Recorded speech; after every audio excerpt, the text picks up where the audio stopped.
Baby, be in love with your fantasies. I can be a star, make us high so bright. Welcome to my dungeon, this is ecstasy. Let me play the... What's good, YouTube? It's your girl, Asia. And it's your boy, BJ. Back in the building. Back in effect. Back like we never left. And y'all, we are back in the building with another pull-up session. Yeah. Today, we're going to be jumping into another serious topic. We're going to be checking out Walter Williams. He's going to be talking about the meaning of the Confederate flag. Walter Williams, I know he's an author. He's probably taught longer than I've been alive. So yeah, a lot of things that he's probably going to say has a lot of merit and a lot of substance behind it. Okay, I know he's a teacher. I didn't know how long, no, but okay. All right. Well, make sure y'all like, comment, subscribe, smash the notification bell, y'all. Join the family, and let's jump into it. Let's tap in. Here we go. Another text for you, Dr. Williams. Hello, Walter. My name is Devin, and I'm a 25-year-old half-black and half-white male from Virginia. I was just wondering what your opinion is on the new political correctness movement and the sudden cry of cultural appropriation from self-proclaimed allies of minorities. Well, I think we should ignore the so-called politically correct strictures. When people say to me, well, Williams, you can't say that. Oh, I say, well, damn if I can, because the First Amendment of the United States Constitution guarantees me the right. And so I think that what we ought to do is ignore these people that are demanding that we change our language to accommodate some particular values that they might have. Front page of the New York Times recently was this article about Halloween. Political correctness. Like, how many fights and arguments do you think people get over to, have over trying to be politically correct? I feel like even since we've done this, the comments and the feedback, there's an overload of, great comments, but then there's some that are just like, why are y'all even putting this on your channel? You should do da-da-da-da. And I'm just like, well, give me something to go look at. Yeah, and the thing with us is, I'm not trying to necessarily be, just like he's saying, I'm not trying to be politically correct. Right. I just want to be able to dive into it and take it for what it is and understand everything. And really just get an honest perspective from both sides. Then let me figure out kind of which direction I want to go. But as of right now, y'all, political correctness. Okay. Yeah, I'm not for political correctness. I'm more along the lines of let me just say exactly how it is, exactly how I feel, rather than trying to say it in a way that's acceptable to other people's ears, Because if they were politically correct, then a lot of things would be changing, including people would talk a whole lot differently in media. I mean, some people already talk with political correctness already, but. Yeah. I'm not one of those type of people, because I just feel like you're just trying to, you're trying to sway people to left or right, to kind of like you, and you're not necessarily being truthful. Right. At the end of the day, you're not being completely honest. Have. Front page of the New York Times recently was this article about Halloween. Costume correctness on campus. Feel free to be you, but not me. And it's an article about what is acceptable. And Pocahontas, Caitlyn Jenner, and Pancho Villa are no-nos. Wow. Pocahontas? You can't be Pocahontas? And Pancho Villa? That's what I'm saying. See, it sometimes I feel like it just gets ridiculous, right? Caitlyn Jenner. Right. You can't be Caitlyn Jenner. Right. Isn't that just hilarious? It's not even hilarious. It's ridiculous, It's ridiculous. Yeah. And Pocahontas, Caitlyn Jenner, and Pancho Villa are no-nos. Also off limits are geisha girls and samurai warriors. But you can be a Crayola crayon, a cup of Starbucks, or Where's Waldo? So in other words, anything that creates any controversy around who you are, and what it is that those people represent. You can't be those people. Yeah, they don't want you to be those, you know what I mean? Only just regular, okay? Political correctness. Yeah. A crayon, a cup of Starbucks, or Where's Waldo? I think that's really going very far. I think our grandparents would be shocked by the kind of things that we accept as that we just accept today. I think we should ignore it. Do you see political correctness at George Mason? Probably so, but I ignore it there as well. I don't see it in any of my classrooms, and I'm not politically correct at all. I say whatever I So he teaches at George Mason, I take it. Yeah. Man, I know he's been doing this for a while. Yeah. I want to say, and my colleagues tolerate me. I've been there. I think I start my 35th year there. Oh. Wow. Steve in Arlington Heights, Illinois, texts into you. Can you speak to the anti-Confederate hysteria currently sweeping the nation? Yes, I think that I think people don't really understand much of the history of our country. And just very briefly, and this is on my website and my articles, and I talk about this, and that is in 1783, there was a Treaty of Paris, and the Treaty of Paris ended the war between the colonies in Great Britain. And if you read the Treaty of Paris, it says that there are 13 sovereign nations. That is, each state was a nation. And these states came together as principals in 1787, and they created the federal government as their agent.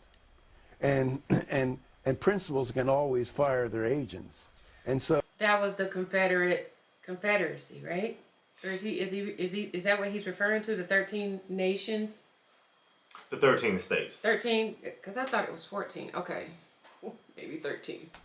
and principals can always fire their agents. And so, and if you read the ratification documents of Rhode Island, New York, and Virginia, they specifically say in the documents that if the federal government becomes abusive of the powers that we have delegated to the federal government, we have the right to rescind those powers. That is, we have the right to secede. And so most Americans do not understand they think that the war was solely to end slavery, but the war was for much more than that. And so, but however, the winners of any war write its history. And so the Confederacy. That's important. That's interesting to know. That's very important, yeah. The winners of the war are usually the ones that's writing the history. Well, do they write the truth to the story? Even if they're the winners, you know what I mean? Mm-hmm. I'm just asking. Hey man, we want the truth around here. I'm just asking, do they write the truth to the story? Whether you win or lose, please tell the truth. Please. Yeah, like I'm saying, if you say you lost, 10 people and you really lost 10,000 people, is that, you know what I mean? Exactly. Is that put into the story? You know what I mean? You're trying to buffer your wins. Yeah. We only lost 10, but it really was 10,000. Right. Yeah. Okay, a little short, maybe 1,000 more. Yeah. Or 2. Yeah, you show by 9,090. Yeah. 9,990. Yeah. Its history. And so the Confederacy has just, they've gotten really a bad name. And I think that I think that this anti-Confederacy movement is just maybe one more step towards towards abolishing many of our symbols. Now, one can argue whether the Confederacy was right in seceding, and you don't have to be for slavery. You can be against slavery, but that's an independent argument.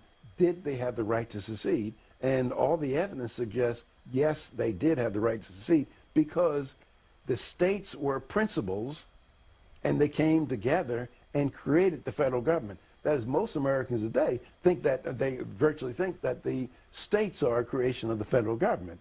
As a matter of fact, that's the way Congress acts, that the states are. Wait, the federal government are the states are the principals which made up the federal government. Right, and it's not the other way around. The federal government did not make the principles of the states. or the states? The states created the federal government. Right. The principles of the state. Right. They came together. Okay, and that was the Confederacy. That's the Confederacy. That was the 13 states that were created. Yeah. Okay. States are a creation of the federal government. And matter of fact, that's the way Congress acts, that the states are a creation of the federal government. Oh. It's the other way around. The states created the federal government. Oh, okay. I'm just thinking. I was just kind of letting that just what he's saying. Okay. And sometimes, babe, your brain is a sponge. You gotta let it marinate and let it soak in. I'm just thinking about what he's saying, but okay. And matter of fact, that's the way Congress acts, that the states are a creation of the federal government, but it's actually the opposite. That was profound, this last part that he spoke about right here. Because I'm gonna tell you like this, I was under the impression that it was the other way around. Did you? Yes.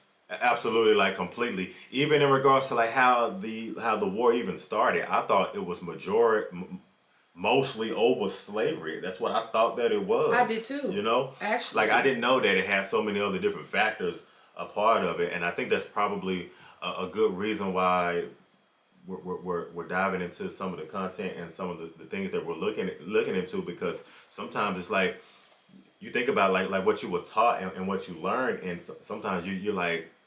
Well, for the longest time, though, I thought that the Confederate flag was a representation of that.